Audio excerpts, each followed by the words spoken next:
유대인들에게 있어서 경건의 3대 요소로 인정되던 것이 구제와 기도와 금식입니다. 이 가운데 오늘 본문은 올바른 기도에 관해서 예수님이 우리에게 가르쳐주고 계십니다. 기도는 무엇입니까? 이렇게 물어보면 다양한 대답들이 나옵니다. 기도는 영혼의 호흡이다, 하나님과의 관계다, 축복의 통로이다 등등 다양한 대답들이 나옵니다. 기도를 인터넷에 검색하면 위키백과에서 이렇게 정의하고 있습니다. 기도는 신과 의사소통을 시도하려는 행위 또는 신에게 무엇인가를 간청하는 행위를 말한다라고 말합니다.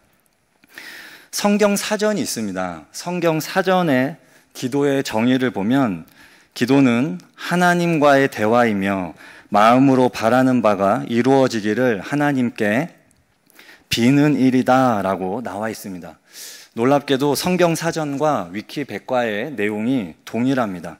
자, 이걸 찾으면서 위키백과에 대한 신뢰도가 상승했습니다. 기도는 하나님과의 대화이며 하나님께 간청하는 행위입니다. 그리스도인이라면 기도가 중요한 것을 누구나 알고 있습니다. 왜냐하면 기도는 하나님 백성의 본질적 행위이기 때문입니다. 기도는 하나님 백성의 본질적 행위입니다. 시편 65편 2절에 보면 하나님을 향해서 기도를 들으시는 주라고 표현하고 있습니다. 하나님은 기도를 들으시는 분입니다. 그렇기 때문에 하나님 앞에서 시편 기자는 기도하지 않을 수가 없습니다. 하나님이 기도를 들으시는 분이기 때문에 그렇습니다. 하나님이 기도를 들으시는 분이고 우리는 하나님께 기도하도록 부름을 받았습니다. 따라서 기도는 하나님 백성된 자들이 해야 할 본질적인 행위입니다. 그리고 기도하는 자가 바로 기도를 들으시는 하나님의 백성입니다. 그러므로 하나님의 백성은 기도를 합니다. 기도가 참으로 중요합니다. 그렇다면 하나님의 백성은 기도를 어떻게 해야 합니까? 첫째로 하나님의 백성은 올바른 동기를 가지고 기도해야 합니다. 우리 5절 말씀을 같이 읽어보겠습니다. 네, 성경책 있으신 분들 5절 말씀 같이 읽겠습니다. 시작. 또 너희는 기도할 때 외식하는 자와 같이 하지 말라. 그들은 사람에게 보이려고 회당과 큰 거리 어귀에 서서 기도하기를 좋아하느니라. 내가 진실로 너희에게 이르노니 그들은 자기 상을 이미 받았느니라. 아멘. 예수님의 교훈은 당시 유대인들의 잘못된 기도 생활에 대한 교훈입니다. 대략 바벨론 포로기를 전후로 해서 경건한 유대인들은 하루에 3번씩 시간을 정해서 기도를 했습니다. 오늘날 시간으로 하면은 오전 9시, 정오, 그리고 3시입니다. 정해진 시간에 하던 일을 멈추고 그가 있는 장소에서 기도하던 그런 순수한 열정이 있었습니다. 이러한 규례는 시간이 지나면서 성전과 회당을 중심으로 공개적인 기도 모임으로 발전되었습니다. 사실 예루살렘 성전과 각 지방의 회당은 기도하기에 아주 좋은 장소였습니다. 그래서 정해진 시간 안에 성전이나 회당에 닿을 수 있는 사람들은 되도록 그곳에서 하나님께 기도를 드리곤 했습니다. 그러나 만일 제 시간에 도착할 수 없다면 길가든 시장이든 내가 있는 그곳에서 기도하는 것도 가능했습니다. 그러므로 성경은 공적인 장소에서 기도하는 것 그 자체를 죄로 여기지는 않습니다. 다만 문제가 되는 것은 순수한 신앙심을 떠나서 기도를 다른 사람들에게 나타내고자 하는 그런 외식하는 자들의 태도입니다. 이런 외식하는 자들은 되도록 많은 사람들의 눈에 띄도록 회당 높은 곳이나 회당 맨 앞자리나 회당 입구 등에서 큰 소리로 기도를 하였습니다. 심지어 기도 시간에 맞추어 일부러 사람의 왕래가 많은 그런 큰 길가에서 나가 기도하며 기도를 했던 것입니다. 결국 이들은 하나님 앞에서 기도한 것이 아니라 사람들 앞에서 기도한 것입니다. 그래서 사람들로부터 칭송과 존경의 상을 이미 다 받았던 것입니다.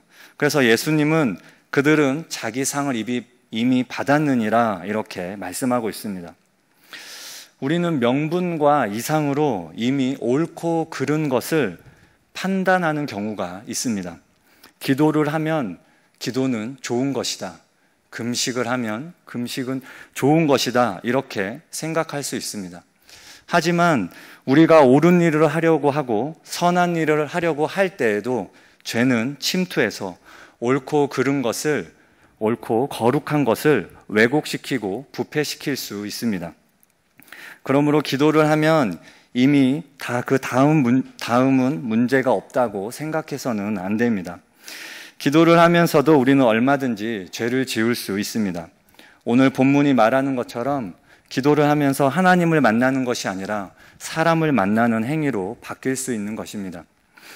기도를 통해 자신이 사람들 앞에서 얼마나 종교적 규례를 잘 지키고 얼마나 열심히 있는 사람인지 증명하기 위해 기도를 사용할 수 있습니다.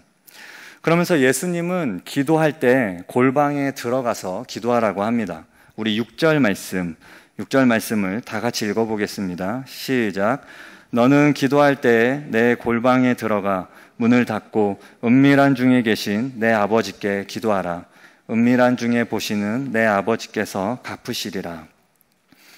너는 기도할 때 내 골방에 들어가 문을 닫고 은밀한 중에 계신 내 아버지께 기도하라. 이렇게 말합니다.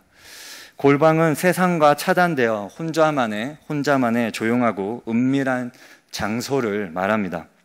말씀에는 문을 닫고 기도함으로써 은밀성을 강조하고 있습니다. 따라서 골방의 의미는 은밀성에 있는 것이지 기도의 장소가 꼭 골방이거나 회당이나 길거리에서 기도하면 절대 안 된다는 그런 의미가 아닌 것입니다. 그러므로 기도의 장소인 골방은 오직 은밀한 중에 보시는 하나님과 대화를 나눌 수 있는 심령의 골방을 의미하는 것입니다. 본문은 기도를 통해 자신이 영광을 취하기 때문에 문제가 된다고 말씀합니다. 기도를 하는 태도와 동기가 문제입니다. 저는 이렇게 하루에 시간을 정해서 기도하는 것 자체도 참 대단하다고 생각합니다. 하루에 3번씩 매일 기도하는 것이 쉬운 일입니까? 이것도 열정이 있어야 할 수 있습니다. 여러분, 기도는 쉽습니까? 어렵습니까?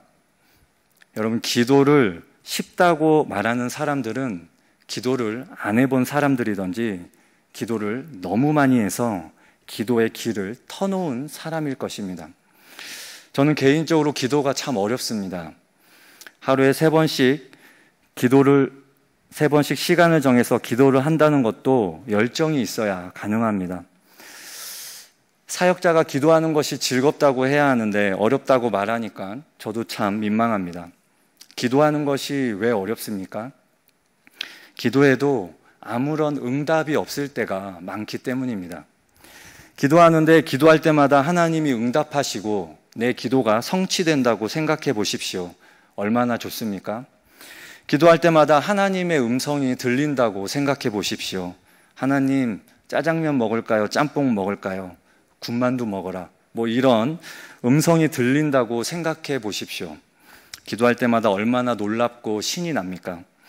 매일매일 순간순간 기도할 것입니다. 하지만 기도에도 아무런 응답이 없을 때가 더 많습니다. 하나님이 느껴지지 않을 때도 많습니다. 나의 기도 소리가 그저 공허하게 메아리 치는 것 같이 느껴질 때도 있습니다. 그래서 기도가 참 어렵습니다. 이번 설교를 준비하면서 과거의 저의 모습이 생각이 났습니다. 제가 예전에 전도사 때 사역하던 교회가 있습니다. 그때 당시 담임 목사님이 기도를 참 많이 하시던 분이었습니다. 제가 전도사로 있었던 어느 날 저에게 담임 목사님이 말씀하셨습니다. 사역자는 하루에 5시간씩 기도해야 한다. 너는 아직 기도 훈련이 부족하니까 3시간씩 기도해라. 일주일에 하루는 금식하면 더 좋다. 저에게 이렇게 말씀하셨습니다. 이것은 기도에 대한 그 목사님의 생각이지 진리는 아닙니다. 꼭 5시간씩 사역자가 기도해야 되는 것은 아닙니다. 어쨌든 제가 그때 당시에 기도에 대한 열정이 있었습니다. 그리고 기도를 좀 해봐야 되겠다라는 그런 관심이 있었기 때문에 목사님 말씀에 순종하게 되었습니다. 과거형으로 말하니까 약간 씁쓸합니다. 그래서 새벽 예배 끝나고 1시간, 점심 먹고 1시간, 저녁 때 1시간 이렇게 하루에 3시간씩 기도했습니다. 그리고 목사님 말씀대로 일주일에 하루는 금식을 했습니다. 너무 힘들었습니다. 특히 금식이 너무 힘들었습니다. 집에 가만히 있는 것이 아니라 일상생활을 하면서 금식한다는 것이 그렇게 힘든 일인 줄 몰랐습니다. 당이 떨어지고 손이 떨리고 머리도 돌아가지 않았습니다. 그래서 오래 가지 못했습니다. 지금도 금식하는 것을 참 싫어합니다. 밥 많이 먹고 열심히 기도하자. 지금도 이런 생각하고 있습니다. 물론 금식의 의미를 저도 잘 알고 있습니다. 사람은 먹어야 힘을 씁니다. 그런데 금식한다는 것은 내 힘으로 되지 않는다는 것입니다. 내 힘이 아니라 하나님이 도와주셔야 됩니다라는 그 간절함의 표시입니다. 얼마나 간절하면 금식하면서까지 기도하겠습니까? 저도 그런 의미를 잘 알고 있습니다. 어쨌든 저는 얼마 버티지 못하고 포기했습니다. 그때 당시에 담임 목사님은 새벽 2시에 교회 와서 새벽 2시부터 새벽 예배 할 때까지, 그리고 새벽 예배 이후까지 그렇게 기도를 하셨습니다. 오후에도 기도하시고 저녁에도 기도하셨습니다. 기도 정말 많이 하셨습니다. 새벽 2시에 기도를 하면 기도가 잘 된다고 했습니다. 그래서 저도 따라했습니다. 새벽 2시에 교회 갔습니다. 저희 집에서 교회까지 걸어서 45분 걸렸습니다. 그때 제가 차가 있던 시절이 아닙니다. 새벽에 버스도 없어서 45분 걸어갔습니다. 새벽 2시에 가니까 목사님이 기도하고 계셨습니다. 저는 목사님께 방해될까 봐 목사님이 있는 공간과 다른 공간에서 따로 기도를 했습니다. 여러분, 새벽 2시에 아무도 없는 공간에서 기도해 보셨습니까? 엄청 무섭습니다. 제가 절에서 기도하는 게 아니고 교회에서 기도하는데 엄청 무섭습니다. 아무도 없는데 자꾸 이상한 소리가 납니다. 막 틱틱 이런 소리도 나고, 왜 나무에서 그런 소리가 나는지 분명 아무도 없는데 그런 소리가 나고, 그런 소리가 날 때마다 깜짝깜짝 놀랍니다. 어쨌든 그렇게 꾸벅꾸벅 졸면서 기도하는데 현타가 왔습니다. 내가 지금 뭐 하고 있는 것일까?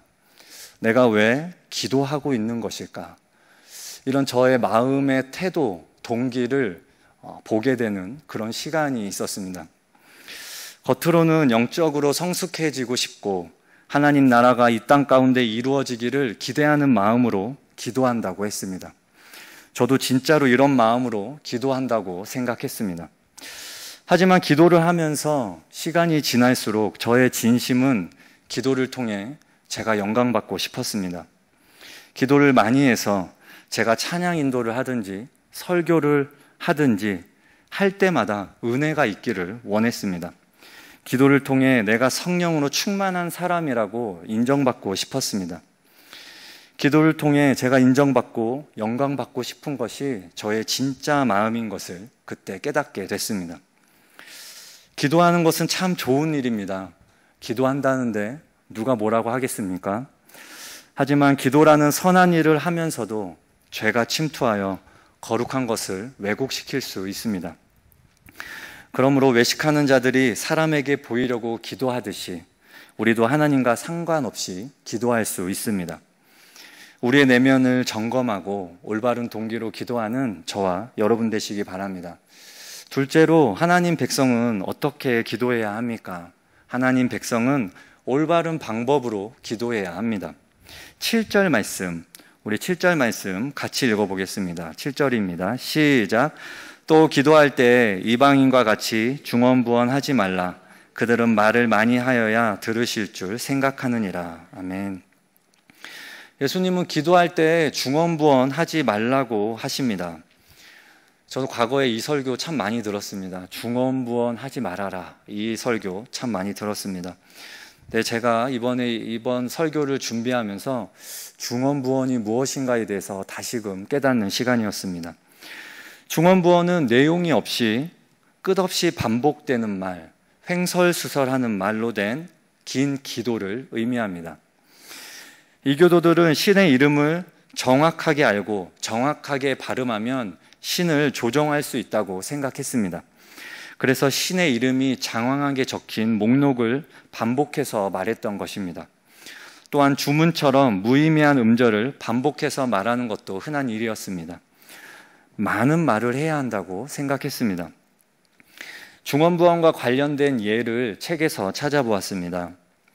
티벳의 불교도들은 귀원문이 적힌 기도문 통을 계속 돌리면서 나무아미 타부를 끝없이 반복합니다. 천주교에서는 묵주기도를 하는데 10번의 성모 노래와 1번의 주님의 기도와 영광송을 한 묶음으로 해서 5묶음으로 만들어갖고 이것을 넘기면서 묵주할 하나하나마다 기도문을 암송하는 것입니다. 또 어떤 목사님은 이런 예화를 들었습니다. 어느 부흥사 목사님이 신앙생활에 의심이 생기거든 주여 믿습니다를 힘껏 100번 외치라고 합니다. 그러면 모든 의심이 사라진다고 합니다. 그러면서 이렇게 설명했습니다. 그것은 의심이 사라지는 것이 아니라 머리에 의식이 사라지는 것이다. 악을 써서 외치다 보면 뇌 기능이 마비되어 생각할 여유가 없어진다. 이런 식으로 말씀하셨습니다. 이런 예를 보면서 제가 중언부언에 대해서 다시 생각해 보게 되었습니다.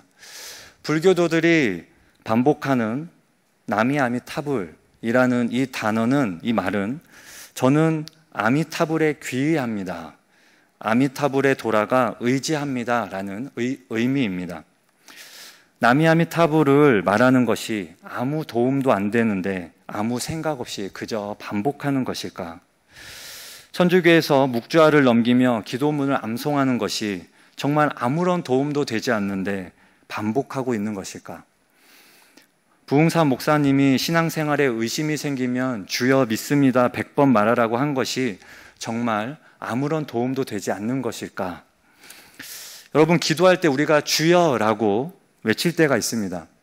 저는 기도할 때, 기도가 잘 안 될 때 주여를 100번 외치면 기도가 잘 된다라는 이야기를 들은 적이 있습니다. 여러분 해보신 적 있으십니까? 저는 해봤습니다. 저는 주여를 100번 외쳐봤습니다. 여러분의 눈빛이 저를 갑자기 경계하는 것 같은데, 주여를 100번이나 외치고 제가 이상한 사람입니까? 저는 주여 100번 외치면서 가슴이 뜨거워지는 것을 경험했습니다. 저에게는 도움이 되었습니다. 중언부언하지 말라는 것은 무슨 의미일까요? 말을 짧게 하라는 것일까요? 반복하면 안 된다는 것일까요? 우리가 읽은 본문 다음부터 예수님은 주기도문에 대해서 가르쳐 주십니다. 주기도문은 우리가 신앙생활하면서 평생에 반복하는 기도입니다. 반복해서 기도하면 안 되는데 주기도문은 중언부언인가요? 부모가 자녀의 신앙을 위해 20년, 30년 동안 반복해서 기도한다면 이것을 중언부언이라고 할 수 있을까요? 제가 좀 장황하게 설명했는데 중언부언은 끝없이 반복되는 말입니다. 여기서 핵심은 의미 없는 반복입니다.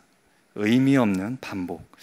의미 없이 반복한다면 모든 기도가 중언부언이 될 수도 있고 모든 기도가 중언부언이 안 될 수도 있습니다. 내가 어떠한 마음으로 하느냐에 달려 있습니다. 주여를 100번 해도 의미 없이 할 수 있습니다. 주기도문을 해도 의미 없이 할 수 있습니다. 천주교에서 묵주알을 넘기며 기도문을 암송할 때 의미 없이 할 수 있습니다. 하루에 3번씩 시간을 정해놓고 반복해서 기도해도 의미 없이 할 수 있습니다. 의미 없는 반복은 중언부언이 됩니다. 또한 지성이면 감천이라는 생각으로 반복하는 것도 중언부언이라 할 수 있습니다. 기도는 주술행위가 아닙니다. 주술행위라는 것은 기계적 조작을 의미합니다. 주문을 외우면 초월자가 기계적으로 반응하는 것입니다. 이것이 주술입니다. 그러나 우리 기도는 이런 주문 행위가 아닙니다. 우리가 원하는 바나 가지고 있는 생각들을 하나님께 아뢰는 것입니다. 우리는 하나님이 우리의 아버지가 되시는 인격적인 관계를 가지고 있습니다. 우리는 하나님이 아버지가 되신다는 그 관계성으로 기도하는 것입니다. 그래서 8절 말씀에 보면 그러므로 그들을 본받지 말라. 구하기 전에 너희에게 있어야 할 것을 하나님 너희 아버지께서 아시느니라 말씀합니다. 하나님 너희 아버지라고 표현하고 있습니다. 이 교도들은 하나님을 하늘에 있는 아버지로 안다는 것이 무슨 의미인지 이해하지 못했습니다. 그래서 이들은 자신의 필요를 채우기 위해서 많은 말을 해서라도 신에게 좋은 것을 받아내려고 한 것입니다. 왜 이 교도들은 많은 말을 해야 한다고 생각한 것입니까? 관계가 없기 때문입니다. 적은 말을 해도 알아들을 수 있는 관계가 있습니다. 하지만 서로 관계가 없으면 많은 말이 필요합니다. 하나님께 많은 말을 하지 않아도 됩니다. 이방인들처럼 신을 감동시켜 필요한 것을 받아내겠다는 그런 심정으로 많은 말을 할 필요가 없습니다. 우리는 하나님과 자녀의 관계를 가지고 있기 때문입니다. 예수님은 말을 길게 하고 많이 해야 효과가 있다는 그런 미신적 주문 행위를 금하신 것입니다. 갈급한 심령으로 하나님께 끈질기게 매달리는 많은 기도를 금하신 것이 아닙니다. 내적인 갈급함도 없이 그저 주어진 기도 시간을 채우기 위해, 기도문의 분량만을 채우기 위해 많은 말을 금하신 것입니다. 여러분, 기도는 기도의 양이 중요합니까? 아니면 기도의 질이 중요합니까? 짧게 하더라도 질적으로 깊이 있는 기도를 한다면 가장 좋겠지요.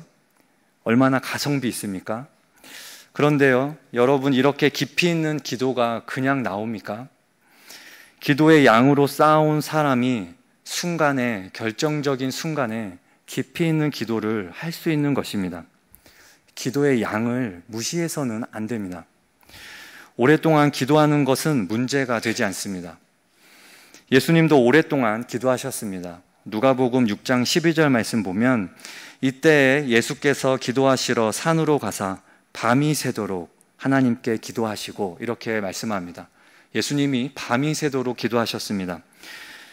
이때가 언제입니까? 예수님이 12명의 제자를 뽑기 전입니다.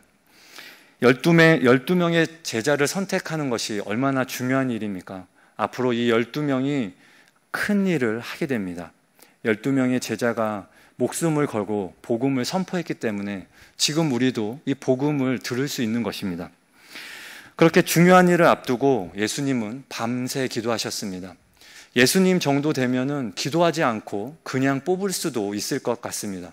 하지만 예수님은 밤이 새도록 기도하면서 하나님과 대화를 하셨습니다. 그리고 예수님을 따르는 그 많은 제자들 중에서 12명을 선택한 것입니다. 우리가 중요한 결정을 앞두고 오랫동안 기도할 필요가 있습니다. 물론 우리에게는 이성이 있습니다. 뭐가 좋은지, 뭐가 안 좋은지 우리가 이성적으로 판단할 수 있습니다. 하나님이 우리에게 이성을 주셨기 때문에 이 이성을 무시해서는 안 되지요. 하지만 결정하기 전에 우리가 하나님 앞에 머물며 오랫동안 기도하는 것은 참으로 중요합니다. 그래서 하나님으로부터 마음의 감동을 받는다면 가장 좋다고 생각합니다. 자녀가 꼭 필요한 것을 간절한 심정으로 아버지께 구하듯 단순하고 간결한 말로 그 내용을 명확히 기도하면 되는 것입니다. 어떤 형태로든 응답받을 때까지 그 같은 방법으로 계속해서 많은 기도는 우리에게 필요한 것입니다. 누가복음 18장에 불의한 재판장과 과부의 비유가 나옵니다. 과부는 재판장이 불의한 사람이라는 것을 알지만 그럼에도 계속 찾아가서 간청합니다. 그리고 그 불의한 재판장은 그 과부의 이야기를, 과부의 소원을 들어주게 됩니다. 18장 7절 말씀에 보면 하물며 하나님께서 그 밤낮 부르짖는 택하신 자들의 원한을 풀어주지 아니하시겠느냐 말씀합니다. 우리에게 절박한 소원이나 열정이 있을 때 우리는 반복해서 기도할 수밖에 없습니다. 절박한데 한 번밖에 기도 안 하겠습니까? 반복해서 간절하게 기도할 수밖에 없습니다. 저희 어머니가 뇌경색으로 쓰러지셨습니다. 어머니의 건강을 위해 제가 한 번만 기도할까요? 아닙니다. 반복해서 기도할 수밖에 없습니다. 이런 기도는 하나님의 도우심을 구하며 나의 무능력함을 인정하는 기도입니다.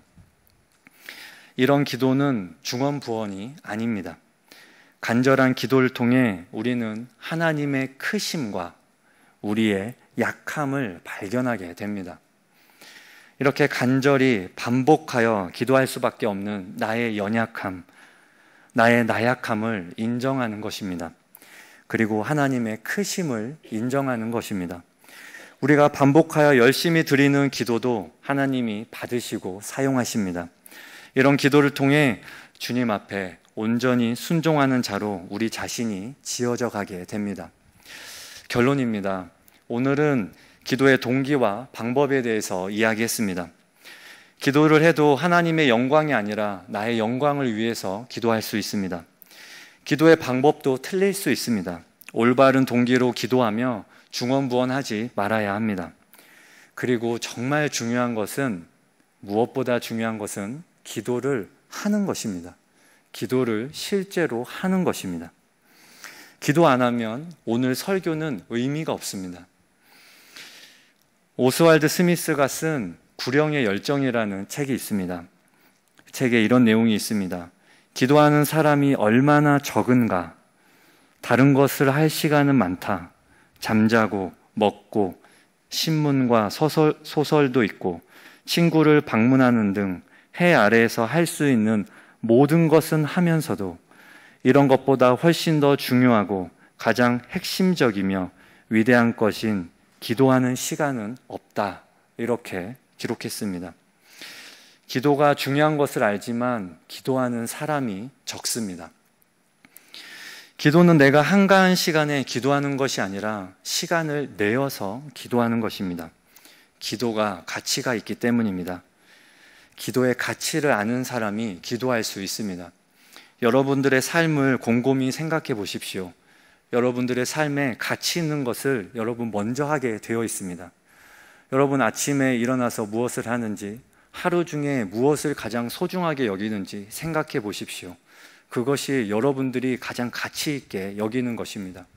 여러분들이 돈을 어디에 쓰고 있는지 생각해 보십시오. 여러분들의 돈이 가장 많이 쓰이는 곳이 여러분들이 가치 있게 여기는 것입니다. 여러분, 기도를 가치 있게 여겨야 기도를 할 수 있습니다. 여러분, 아무리 설교를 들어도 기도하지 않을 수 있습니다. 기도가 가치 없으면 기도하지 않습니다. 하지만 기도를 통해 은혜를 경험하고 기도의 가치를 경험한다면 여러분, 기도하게 되어 있습니다. 물론 아까 제가 말했듯이 기도는 어렵습니다. 기도하는 것이 결코 쉬운 일이 아닙니다. 제가 3시간 기도하다가 포기했다고 말씀드렸는데, 여러분, 기도하는 것이 결코 쉽지 않습니다. 여러분 혼자서 앉아서 기도해 보십시오. 5만 가지 생각이 듭니다. 내가 앞으로 해야 될 일들, 내가 아직 하지 못한 일들, 별의별 생각이 다 듭니다. 여러분, 그런 모든 생각들을 다 치우고 마음을 하나님께로 돌리면서 기도한다는 것 결코 쉬운 일이 아닙니다. 여러분, 왜냐하면 우리가 기도의 훈련을 많이 안 했기 때문입니다.